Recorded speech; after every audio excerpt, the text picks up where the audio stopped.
Kom, laat ons jubel tot eer van die Here. En laat ons juig oor die rots by wie ons redding vind. Laat ons na hom toe gaan met lof en laat ons hom toejuig met lofsange. Want die Here is die magtige God, die groot koning oor al die gode. Die dieptes van die aarde behoort aan hom. Die kruine van die berge is syne. Die see is syne, hy het dit gemaak. Sy hande het die land gevorm. Kom ons val in eerbetoon voor hom neer. Kom ons buig. Kom ons kniel voor die Here ons Skepper. Hy is ons God en ons is sy volk, sy kudde, sy skape, deur sy hand versorg. Amen. My boeties en sissies, ek groet julle in die naam van die drie-enige God. Daarom wees gegroet in die naam van die Vader en die Seun en die Heilige Gees. Ons gaan twee skrifgedeeltes saam lees uit Lukas hoofstuk 4. Daar gaan ons die eerste 13 verse saam lees en dan ook uit Exodus hoofstuk 17. As die van julle wat julle Bybels by julle het saam met my wil lees, gaan dit goed wees. Dit is Exodus 17, sy eerste 7 verse. Lukas hoofstuk 4 en Exodus hoofstuk 17.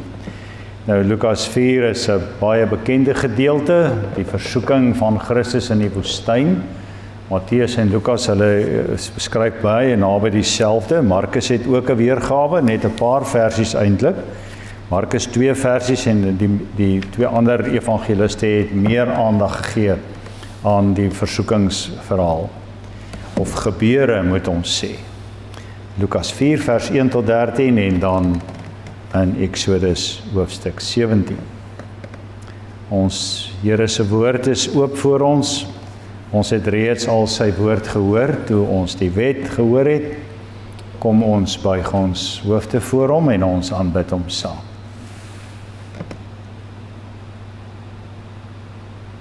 Ons hemelse Here, U wat is en wat was en wat kom, aan U behoort al die lof, al die eer, die heerlikheid tot in alle ewigheid. Dit is voor U die Almagtige wat ook ons die voorreg het om opnuut as gemeenskap van gelowiges te buig, voor U ons koppe te laat sak, die voorreg om met U te mag praat. Dankie dat U vir ons toelaat om dit te doen. Dat ons soos ons ouers en voorouers en geslagte lank voor ons ook vanoggend kan sê, deur U goedheid, Vader, kan ons tot U nader. Dankie dat U ook vir ons raak gesien het en dat U ook met ons bemoeienis maak. Dat U ook met ons 'n pad stap. Ja, dat U ook ons hand kom vat het. Ons as gemeenskap van gelowiges, as U gemeente hier by mekaar, maar ook ons as individue, elkeen van ons, U wat met ons is en met ons sal wees. Dankie vir U woord. Die woord wat ons kan lees in ons eie taal. En dankie o Gees van God dat U deur U woord die geloof wat ons het en wat ons nodig het, waarmee ons kan leef in ons werk, en dat U vir ons op die pad hou. Dankie dat U deur die Gees in ons woon, ons hemelse Here, o God, dat U vir ons lei en dat U met ons praat. En dankie dat ons ook, soos nou en elke dag hierna, solank as wat U vir ons spaar, in U genade en met U vrede kan leef. As ons die woord nou saam lees en 'n paar woorde daaroor sê, Here, iets probeer sê oor U grootheid en U almag en U teenwoordigheid, U sorg, Help ons om te hoor, sodat ons kan gehoorsaam, sodat ons aan U met ons hele bestaan die lof kan bring wat U wil hê ons moet. En ons vra dit van U omdat ons van U afhanklik is. Ons bid dit van U omdat ons nie sonder U kan of wil lewe nie.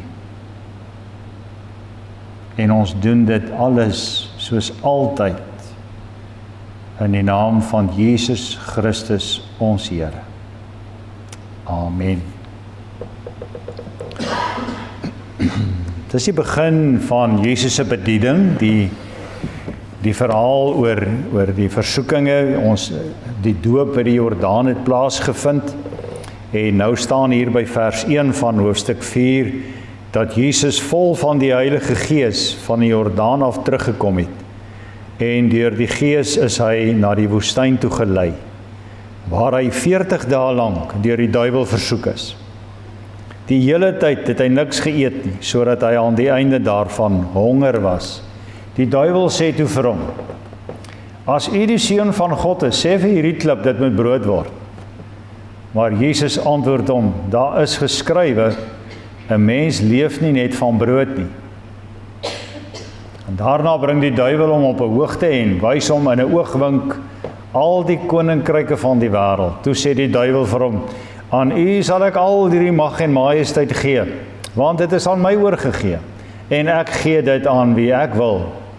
Dit sal alles aan U behoort, as U maar net voor my buig en my aanbid. Daarop antwoord Jesus, daar staan geskrywe, die Here jou God moet jy aanbid en hom alleen dien.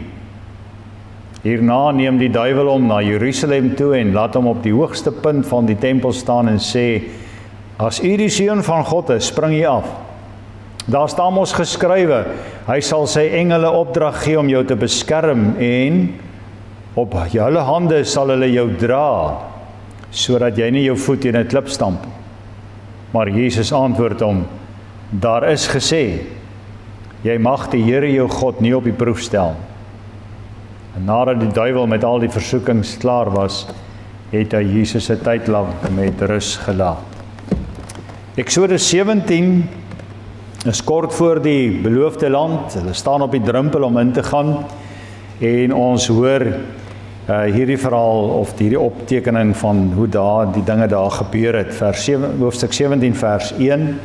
Nadat die hele volk Israel uit die Sinwoestyn vertrek het hulle op bevel van die Here van plek tot plek gegaan totdat hulle by Refidim kamp opgeslaan het. Maar daar was geen water vir die volk om te drink nie. Toe het die volk met Moses rusie gemaak en gesê, gee jy vir ons water om te drink? En Moses antwoord hulle, waarom maak julle rusie met my? Waarom stel julle die geduld van die Here op die proef? Maar die volk was dors, en hulle het vir Moses verwyd. Waarom het jy ons uit Egipte laat optrek om ons en ons kinders en ons vee van dors te laat omkom? Daarna het Moses tot die Here geroep, wat moet ek met hierdie volk aanvang? Net toe gooi hulle my met klippe dood. Toe sê die Here vir Moses, loop voor die volk verby en neem van die leiers van Israel saam. Vat ook die kierie waarmee jy op die Nyl se water geslaan het en stap vooruit. Ek sal daar reg voor jou op die rots by Horeb staan. Dan moet jy teen die rots slaan en daar sal water uitloop vir die volk om te drink. Moses het toe gedoen voor die oë van die leiers van Israel. Hy het die plek Massa en Meriba genoem, omdat die Israeliete daar met Moses rusie gemaak het, en ook omdat hulle die geduld van die Here op die proef gestel het, toe hulle gesê het, is die Here by ons of nie? Is die Here by ons of nie? Dit is nogal 'n vraag wat baie mense vra. Baie mense. Is die Here by ons of nie? Ek het in my stukkie geskiedenis wat ek met mense te doen gekry het, veral by die siekbed, is dit 'n vraag wat hulle altyd vra. Is die Here by ons of is hy nie? En as hy by ons is, kan hy homself bewys, asseblief, ek wil tog sien hy's daar. Nou Lukas vertel dat Jesus na sy doop in die Jordaan deur die Gees woestyn toe gelei is, en dat hy daar vir 40 dae, in die loop van 40 dae, honger gekry het, swaar gekry het, niks geëet het nie, niks gedrink het nie, en die duiwel het dit uitgebuit. Hy het hom versoek op die einde van die periode van 40 dae. Nou die interessante, die insiggewende met ons eintlik sê, is dat Jesus se roeping op aarde begin waar Israel van ouds begin het, in die woestyn. 40 dae van Jesus in die woestyn is direk 'n heenwysing na die 40 jaar van Israel in die woestyn.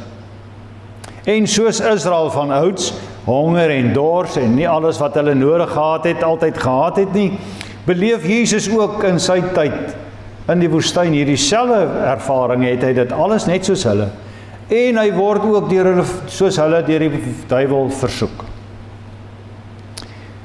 Die verskil tussen Jesus en Israel weet ons mos nou, dat Jesus op die ou einde, soos wat ons hom leer ken in die Nuwe Testament en hom aanbid, is hy die gehoorsame Israeliet, hulle is die ongehoorsaames.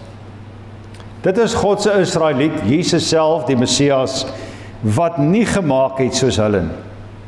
En as die duiwel hom versoek, dan antwoord Jesus. Maar hy antwoord, interessant genoeg, uit die boek Deuteronomium.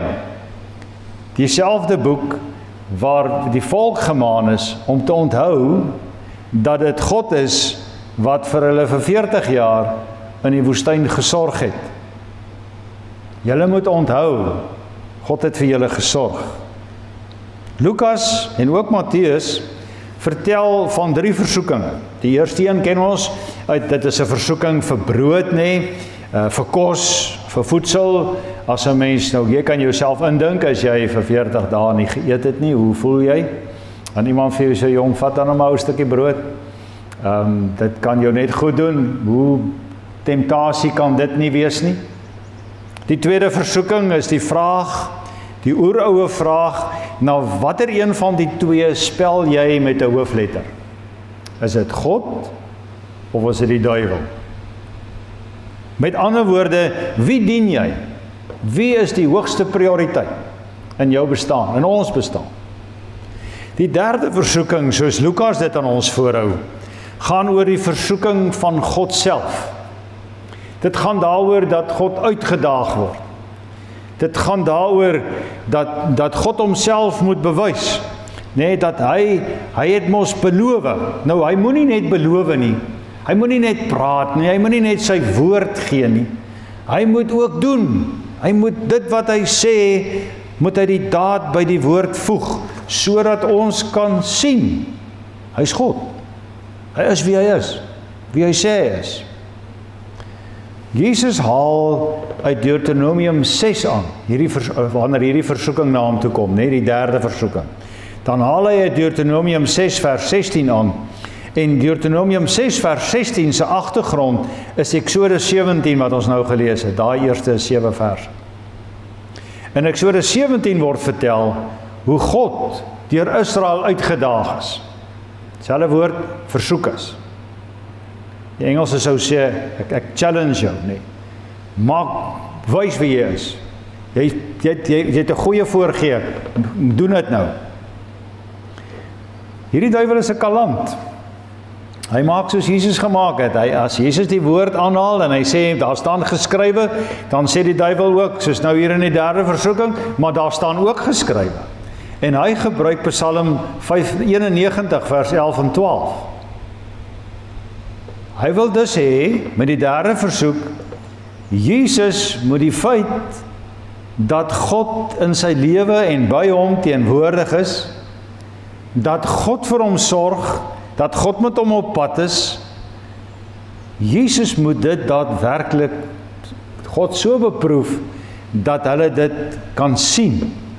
En ons kan eintlik sê, die duiwel kom na Christus toe en hy sê, as dit waar is, as jy die seun van God is, soos wat jy sê jy is, en God is by jou, soos wat jy sê jy is, Doen dan hierdie eenvoudige ding, man. Spring van hierdie dak af.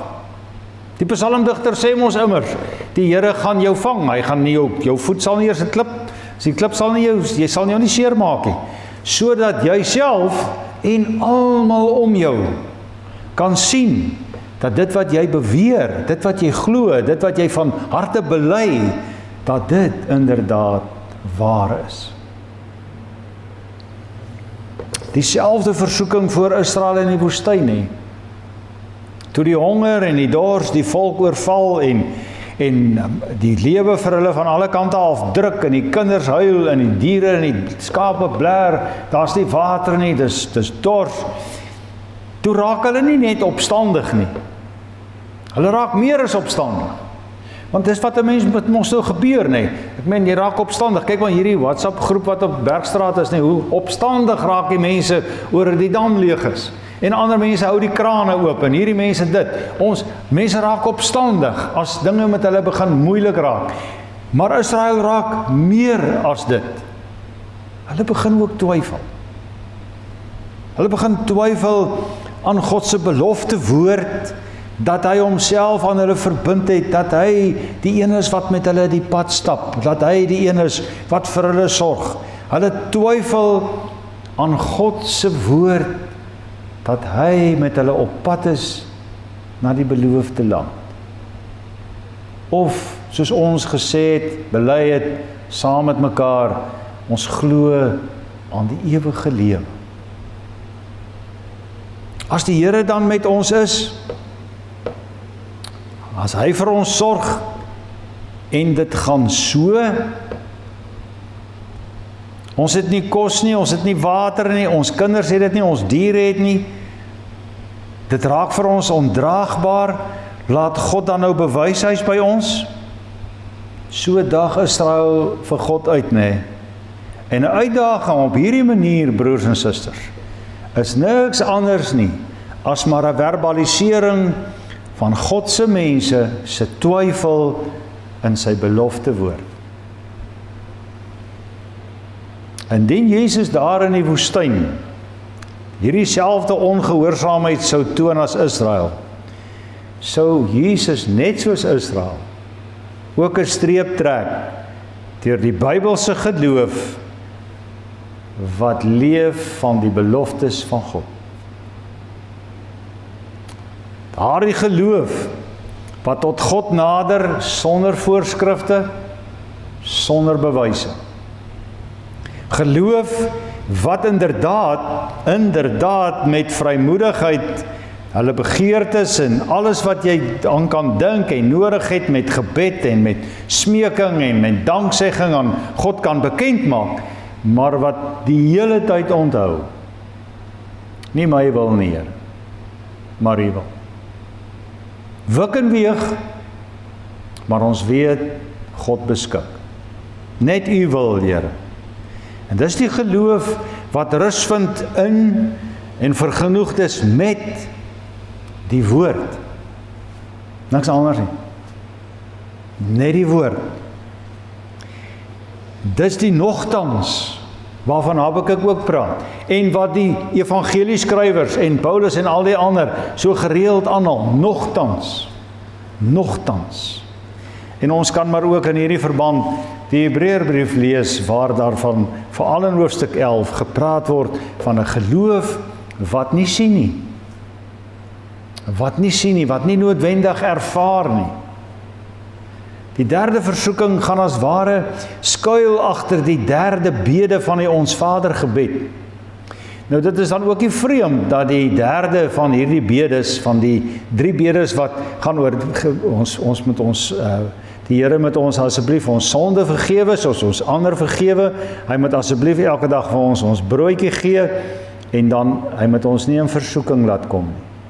Hierdie 3 bedes, en veral hierdie derde een, laat ons nie in versoeking kom nie, is 'n gebed, dat die Here ons tog daarvan moet bewaar, asseblief Here, dat hy ons daarvan sal bewaar, dat ons allerhande bewyse sal soek vir U teenwoordigheid.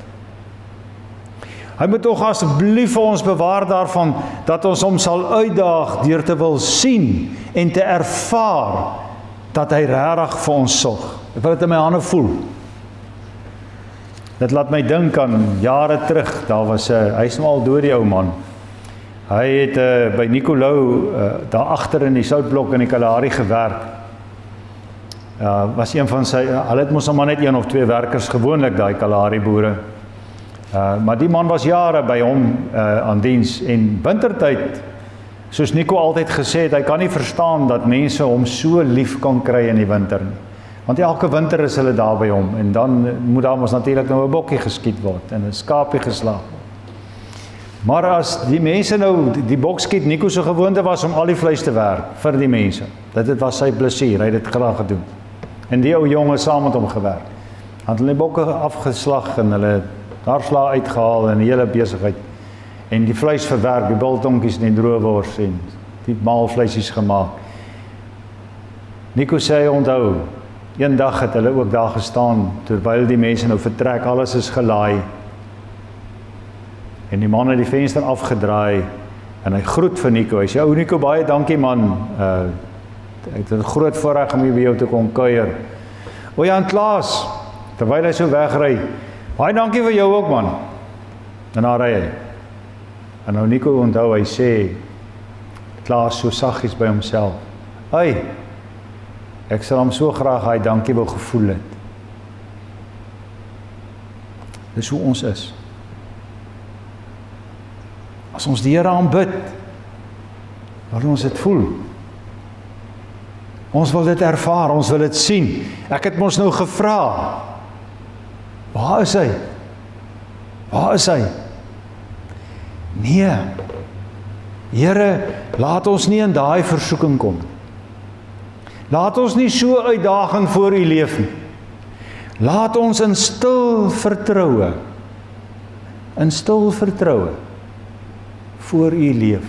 Ten spyte van wat ook al, mag ons bly vashou daaraan dat U met ons is.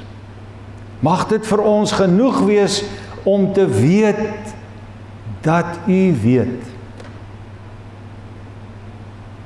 Weet jy, as jy vandag, miskien weet nie hoe dit in die lewe gaan nie, maar as jy vandag op die bed lê, dis mos waar jy die meeste dink, nee, vir alles jy wakker word.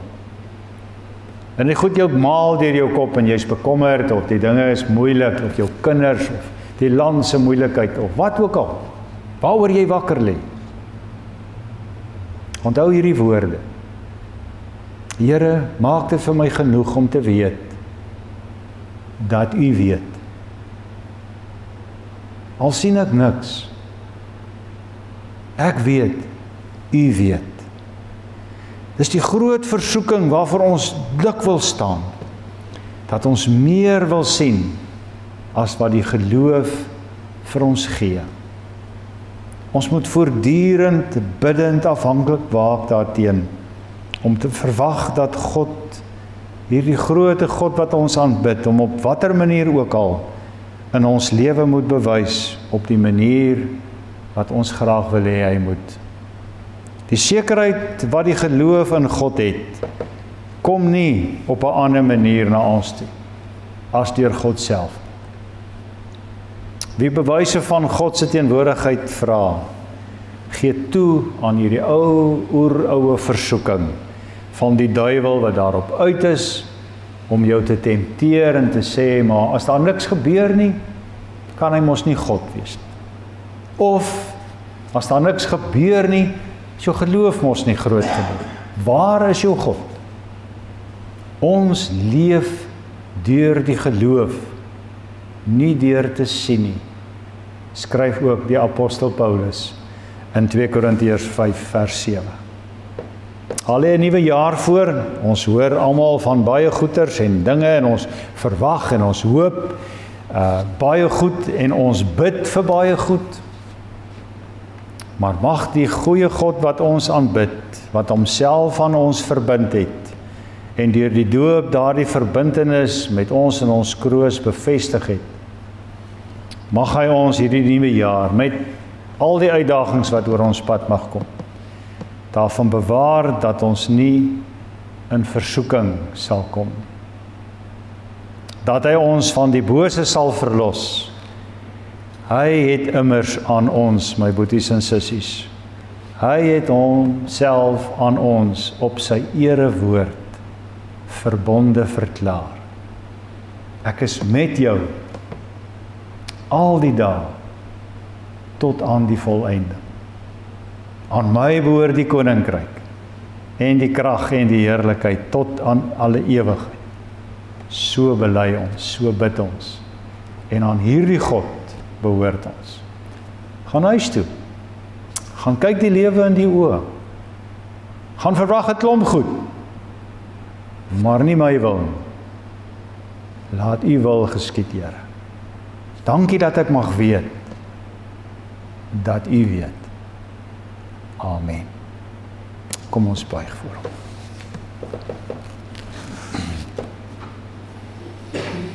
Ons hemelse Vader, dankie vir hierdie woord van u waaruit ons kan hoor. Dat u die God is wat met ons op pad is. Waarin ons in die begin van hierdie erediens aan u, die psalmdigter kon lees wat eeue der eeue terug al bely het. U is die skepper van die hemel en die aarde. U het die land gevorm, die see is u sin. Ons is ook u sin, ons is u kudde, ons is u skape, deur u hand versorg. Dankie daarvoor, Here. Dankie vir hierdie sekerheid van u woord. Maak dit vir ons genoeg, asseblief. Ek hou hierdie boeties en sissies as ware met my hande voor u uit, en ek bid vir elkeen van hulle. Wil u daar waar sy of hy sit, wil julle aanraak en wil met hulle die pad stap asseblief, die pad wat u vir hulle uitbuitel. En gee vir hulle die vertroue, elke dag hoe langer hoe meer, om met hulle oë op u te bly leef. U die begin van die geloof, u die volëinder daarvan. Dankie dat ons saam voor u mag buig, soos ons aan die begin ook vir u al die lof daarvoor gegee het. En dankie dat ons hier vandaan ons lewe in u teenwoordigheid kan leef. Skenk vir ons die wysheid wat ons nodig het. Sit asseblief ook die wag voor ons mond. En laat die geloof wat u, o Gees van God, deur die woord in ons hart gewerk het, laat dit staande bly, ook en veral ook in tye wanneer dit met ons dalk moeilik sou gaan. Ons vra dit van u, in diepe afhanklikheid, in die naam van Jesus ons Here. Amen. Die genade van die Here Jesus Christus, die liefde van God en die gemeenskap van sy Heilige Gees sal met elkeen van julle bly en wees. Amen.